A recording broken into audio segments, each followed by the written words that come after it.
Welcome to toy-polloi. Hello and welcome to another video from toy-polloi. Now this is part 3 of my vintage Kenner Star Wars Slave 1 custom project. If you've watched parts 1 and 2 you'll have seen me fix new lights inside it and also make some custom stickers and sort of battle damage, as you can see on the outside here. Now after I'd done those first 2 videos I had a lot of people get in touch with me giving me suggestions of things that I could do, other things that I missed that would have been a nice sort of feature to add to it. And one that I thought was particularly good came from OIF Eagle, a subscriber on YouTube, who suggested that like the Millennium Falcon has a cardboard insert, Slave 1 has a very large area inside it that really could do with something adding to it. So let's take a look at that and we'll see what he's on about. If we turn the ship around, I'll remove Han. I still don't have a back panel for it, so Han in carbonite just makes a sort of a good placement there. We'll take off this back panel and we look inside the ship. You can see that there is a very large area here, and this is what OIF Eagle was on about. That doesn't do anything, it's just a big flat wall. And now that I've added the lights, if we fold the little cockpit area down there and put Boba Fett in the right position, if I switch on the lights, you can see that it's nicely lit up inside, and it would benefit from having something added to that panel. So over the last few days I've been thinking about that, thinking that that actually was a pretty good idea and that we could do something with that. So the first thing that I needed to do was to make a template for this area. Now it's a really quite an awkward area to sort of get into because it's all sort of bent at funny angles and has lots of different angles and curves on it. So the easiest way to do that is to get a bit of paper and roughly cut it to shape. So what I did was a bit of scrap paper and I sort of roughly cut this to shape until it's sort of fitted, and then from, as you can see there, from that I then made a slightly improved version of that template. So I took that out, redrew it and recut it, and I made one that's slightly better. As you can see here, this one has a bit more fine detail to it, added a few little sort of nicks taken out of the corners and improved these edges and that. Now this one fits in perfectly. It fits the exact shape that's left there inside of the body of Slave 1, as you can see, and that is going to be my template for creating the new sort of sticker cardboard insert that is going to go on this back wall. Once I was completely happy with this shape, I then scanned this in on a flatbed scanner so that I could then take the this shape into Photoshop, and then from there I could then start constructing the bit of artwork that I wanted to put on the side.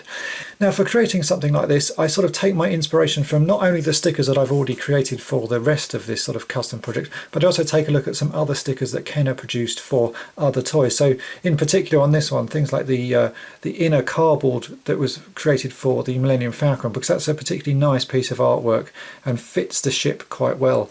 So with a little bit of sort of thinking and working out, I was able to make a design that I thought sort of fitted what the inside of Slave 1 should look like. I imagine it to be a fairly sort of beaten up ship with lots of sort of panels and wires and bits and bobs and a bit of dirt everywhere. But also because the main time we see Slave 1 is when it's chasing the Falcon, I put a couple of computer screens on and made sure that I put the Falcon within the computer screens to make it sort of in keeping with what was going on in the story in Empire Strikes Back.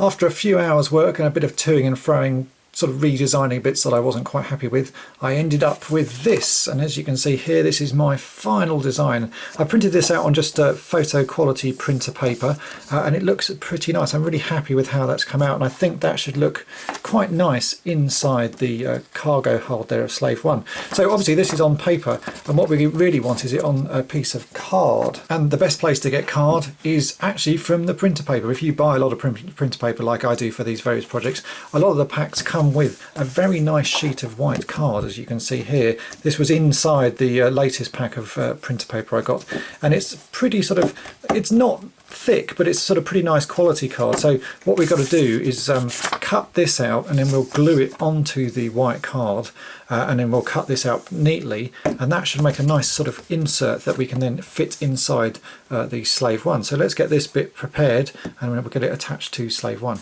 So at this stage I've just roughly cut out the design you can see here. We're going to turn this over. I'm just going to use some Pritt stick that I have here, so just a white glue, and liberally put this all over the back of the printed out insert.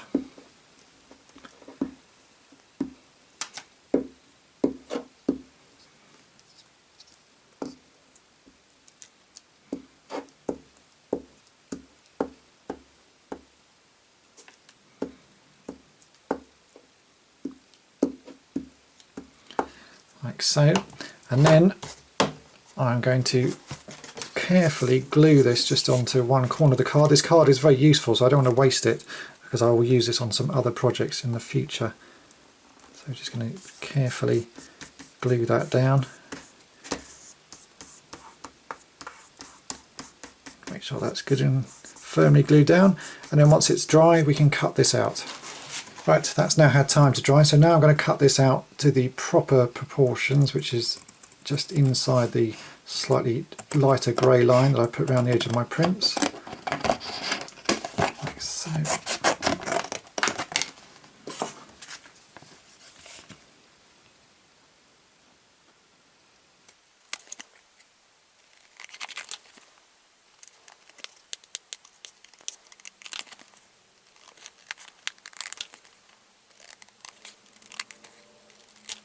And there we have the nice cardboard insert, and it's now pretty solid, so we can go ahead and attach that into the ship. For fixing this to the ship, I'm just going to use some sellotape double-sided pads. These are pretty good because they've got a little bit of sponginess to them, if I just pull out some of them, and they'll allow it to sort of bend a little bit as well, because this side of the ship is not flat. So we're just going to need a couple. I would put sort of maybe one on these two side corners, the sort of the back end of the ship, and then I'll just put another one up near sort of the cockpit section, and that should be enough really. So quite a simple job. So I'm going to put one right at this end, put one at the bottom just to hold everything in place, and then one at the far end up in the cockpit, like so. Now it's just a case of fitting it. So if we take off the other side of the double-sided pads, the little backings, really it's just going to be a case of lining this up, which shouldn't be too hard. I've shaped it so that it fits pretty closely. I might just have to do this slightly off screen just to make sure it's lined up neatly, like so. And then I'm just going to gently push the pads in place.